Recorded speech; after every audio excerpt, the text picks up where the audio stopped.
Deyarli tekinga zakaz qilgan narsalarim keldi. Videoni oxirigacha ko'rsanglar, bularni qatdan bunaqa arzonga zakaz qilganimni sizlarga aytaman.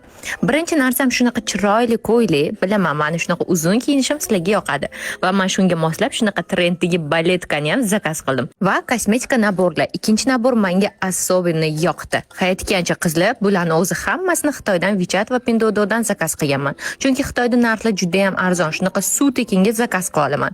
Bu ochkini menda hamma rangi bor. Yana zakaz qilgim keldi. Chunki taqqanda turishi prям wow, qalay turdi. Shu chexol original $250 atrofida turar ekan, lekin men buni aytganim deb почти tekinga olganman. Taqqaninglarda kim bilib o'tiribdi? Buni $250 mi, arzonimi, aqizlar? Voy, men bu kostyumni qaranglar, bunaqa zo'r keladi deb o'ylamadim, chunki arzon edi narxi. Bunga moslab shunaqa sumka ham ayttirdim. Endi sizlarga bahorga olgan yana bitta ko'ynagimni ko'rsataman. Uzungina poshnali tufli bilan menimcha yarashadi. Bu sumkani ko'rmasanglar bo'lmaydi, kачествоsi birga bir kelibdi.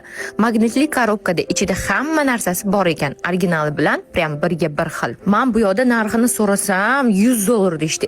Bor deb Xitoyga zakaz qildim. Ishonsanglar 4 baravar arzonga olman deb. Shunaqa Lora ham zakaz qilib o'rgandim. Agar siz ham shunaqa narsalarni o'zini narxida Xitoydan primoy arzonga zakaz qilishni o'rganmoqchi bo'lsangiz, sizga Xitoy kursini tavsiya qilaman. Kursi narxi atigi 199 ming so'm. Kursi ichida WeChat va Pinduoduodan zakaz qilish prям noldan o'rgatiladi va eng sara kontaktlar ham beriladi. Kursga qo'shilish uchun direktimga plus belgisini yuboring. Sizga kurs haqida ma'lumotlarni yuboraman. Xayr.